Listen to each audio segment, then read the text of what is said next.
Hey guys, welcome back to the channel. Today I thought I would talk about a little something that I've been working towards rather, which is kind of narrowing down the different amount of calibers that I have. So instead of like having a 308 and a 5.56 and a 6.5 Creedmoor and a 6.5 PRC, and have like be loading for all these different calibers.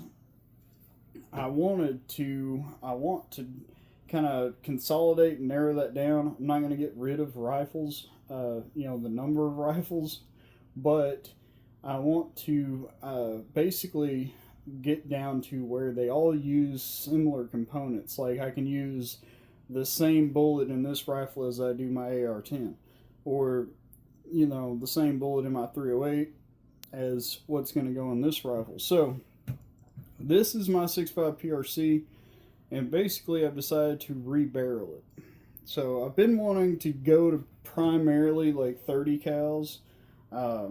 Since my 308 shooting's so good and everything, I've primarily wanted to go to 30 cals, and I know I've wanted to in the past. Like I wanted to build a 300 Norma mag, just because it's like the top dog of the 30 cals, that's fairly common without it being really a Wildcat cartridge or anything. So I've been wanting to build a 300 Norma mag, but for practicality purposes, it really would make more sense to build a 300 PRC because the components are a little cheaper, the brass is cheaper. If you want to buy ammo for it, it's easier to find off the shelf at a local store. So I thought about doing 300 PRC. The only thing is, either one of those cartridges, whether it's 300 Normag or 300 PRC, those are long action cartridges, right? So I was like, well, if I decide to do either one of those, I'm going to have to build a totally different rifle. I'm going to have to add another complete rifle to, what I've already got. And which is cool. I mean, the whole process of that would be fun and everything. Getting to choose the action and choose the barrel and choose the chassis and all this stuff and put it all together. But from practicality purposes I already know that I'm getting out of the 6.5 or 264 caliber stuff. So I'm getting out of 6.5 PRC, which is what this rifle is, and I'm getting out of 6.5 Creedmoor, which is what my AR-10 is chambered in. But that's another thing, another video for a different time there. So for this particular one, it's already a short action, basically a short action Magnum, 6.5 PRC, and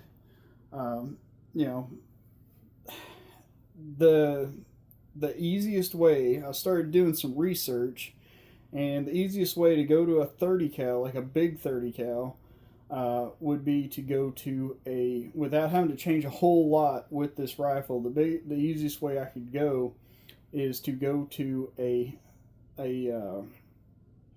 300 WSM or a 300 Winchester Short Mag, which, if you do some research on that particular cartridge, if you don't know much about it, it's actually a pretty interesting. I mean, it's pretty renowned for its inherent accuracy, and it's been used for a very, very long time amongst target shooters, especially the F-class guys. 300 PRC has been used in F-class for a while, and in F-open, and it holds its own against everything else. So 300 WSM has been used in F class for a while. So what I want to do is, I found out that the 6.5 PRC and the 300 WSM share the same bolt face, which I'm like, well, okay, now it's really starting to make sense just to convert this to a WSM and go that route. So the only thing I really need to do is change the barrel on it. That's really it.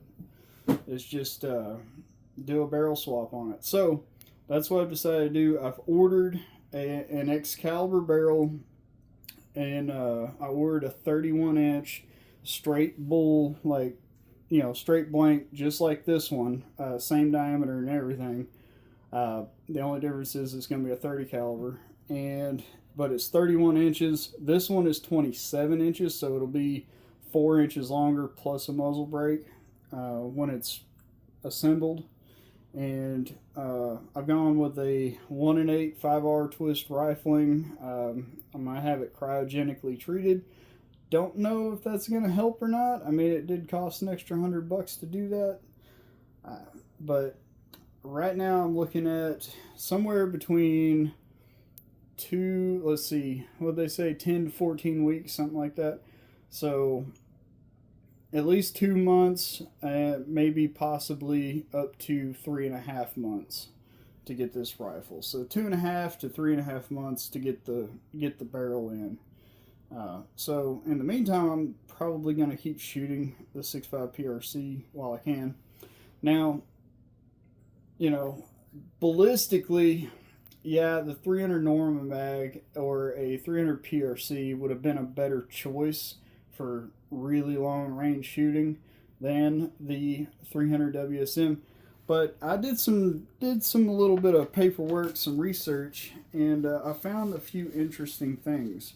So I use Shooter's Reference a lot for load data, and when I'm looking at load data, so I know what weight bullet I want to run in that 300 PRC or 300 WSM, and it's the 198 grain flatline from Warner Tool Company, and I'm going to be running the same bullet in my 308, you know, just at a lot lower velocity, you know, because so far I've shot the flatlines. I've been shooting them for a couple months now, and I don't know, man, they just hammer compared to any other bullet I've ever shot before. You know, they are expensive. I do pay a lot of money for those, but they are worth it. Okay, so if we look at the 300 Norma mag load data that I can find on Shooter's Reference, which is a compilation of basically all load data that you can find. You know, I mean, it doesn't have everything, but it's got most things. And I looked at load data for a 200 grain because they didn't have a 198 option. So 200 grain is pretty close, 2 grains off in weight on the bullet, and they started with a 26-inch barrel, you know, for all of this load data. And so most of this, they're using these 200 grain Barnes bullets, whether it's the LRX or the TSX, and the average charge weight amongst all this different reloading data, the average charge weight with the 200 grain, and that's regardless of powder, you know, that's all the different powder types and stuff. The average charge weight ended up being 89.92 grains in the 300 Norma mag, so almost 90 grains. Some of this is right at 100, like this particular load here was 99.9 grains, and then, you know, on the low end we got like 88.1, you know, and somewhere in there 83.9. So there, depending on powder, you can have a lot of powder in there and it be a compressed load, or less powder, depending on burn rates and everything. But the average powder charge amongst all of that was 89.92 grains. And then I also added up and averaged out all their maximum muzzle velocities that were tested in that 26-inch barrel, and it averaged out to 3,029 feet per second. So 89.92, so right at 90 grains and 3,029 feet per second for a 200 grain bullet in a 26-inch barrel. Okay, so I did the same thing for 300 PRC because, you know, practicality wise, it's probably a better option than 300 Norma mag. A little easier to come by, a little easier to get brass for it, and that sort of thing. Same thing, 200 grain bullets. Did all the same math on it, and we got the average charge weight was 78.15 grains, And by the way, this is for a 24-inch barrel. Okay, so this was tested in a 24-inch barrel, not a 26.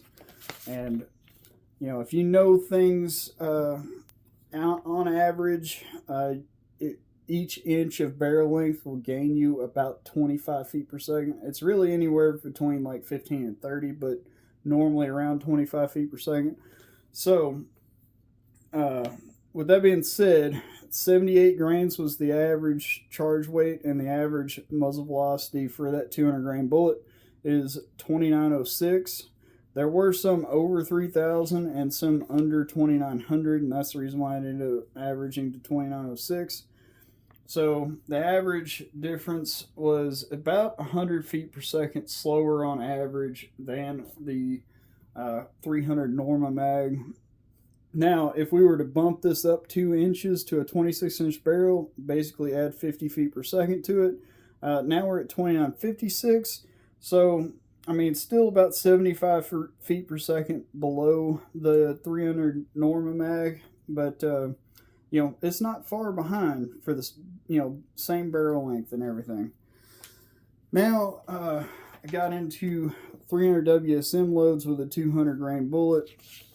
Did all the same math and everything, and this kind of tells you too, there's way more published load data for 300 WSM than either 300 Norma mag or 300 PRC. Even putting them together, the 300 WSM had more load data, so even for a 200 grain bullet, which kind of probably tells you something, I guess, as far as how long it's been around and how widely it is used for a target rifle. Now, I went through all of this and got an average charge weight of 64.26 grains. You know, I mean, there's some of them up 70 grains and some of them down in the low 50s, but depending on powder being used. But the average ended up 64 grains. Average muzzle velocity is 2814. Now, this is with that muzzle velocity was found with, again, a 24-inch barrel. So, if we were comparing it straight across to the 24-inch barrel in the 300 PRC, we can see that we're right at 100 feet per second lower than the PRC, and that would put us right at 200 feet per second lower than the 300 Norma mag. Okay, or, you know, right around that area. Now, if we can increase to the same barrel length as the Norma mag, so we go to 26 inches and we add another 50 feet per second, that puts us at 2864, which is basically 175 feet per second below the 300 Norma mag. Now, in my particular case, where I'm adding a 31-inch barrel on here, so I'm going even longer. So I'm going to add 175 feet per second to the 2814, which is going to put me up there at 2,989 feet per second. You know, give or take, you know, based on the average here. Now, I could cherry pick and get the right powder charge with the highest velocity that it gave and add that extra length of barrel to it, to that plus 175 feet per second, and it's going to put me over 3,000 feet per second. It's actually going to put me over the 300 Norma mag with the same weight bullet, just in a smaller cartridge and using on average about 25 grains less powder. So 25 grains less powder, and with the extra barrel length and stuff and using the right powder, it's going to put me over about 50 feet per second over what the 300 Norma mag is using on average. So I'm not saying that it's going to put me up there with the top of the top load, because the top load for that 300 Norma mag looks like it was 3,108 feet per second, so I would still be under that, but I mean, even at 3,086, I mean, I'm not far behind. You know, we're talking like 40 feet per second behind that. So and with less powder, you know, less material being used, and that sort of thing. So I'm going to save on powder, and I'll be able to use the same bullet I'm using my 308, and I'm still going to have a supersonic flight range of 2,400 yards with this thing. You know, and that's my goal. Is I want this thing to be an absolute hammer. You know, at least out to a mile. And so, with it extending the supersonic range beyond 2,400 yards, I really don't even have to worry about if I'm only shooting up to a mile. I really don't have to even worry about it being in that transonic zone at a mile, which people, I don't know. I'm still on the fence on that. I've done a lot of shooting, and I've done a lot of shooting at long range, and I still don't see where really the transonic zone is that big of an issue. But some people swear that it is, some people say it isn't. I'm kind of leaning towards the side that says it's not really an issue. Uh, Other than your ballistic coefficient makes a kind of abrupt change there, I think, once you drop below supersonic speed. But that's a whole other program to talk about. So, changing the 6.5 PRC to a 300 WSM with a 31-inch barrel. Plan to run a 198 grain. And if I can't get a hold of the 198s or just don't have the money to spend them, I'll probably go with a 208 ELD or something like that. Something that's pretty close to the same weight. It may not have the same ballistic coefficient, but I'll get used to the, you know, running the same speed out of the gun and how the gun, you know, responds to that. Anyway, if you guys kind of like this kind of stuff where we do a little compare and contrast on ballistics and get kind of in depth with it, go ahead and like, share, and subscribe, and we'll see you next time in the next video. Thanks for watching.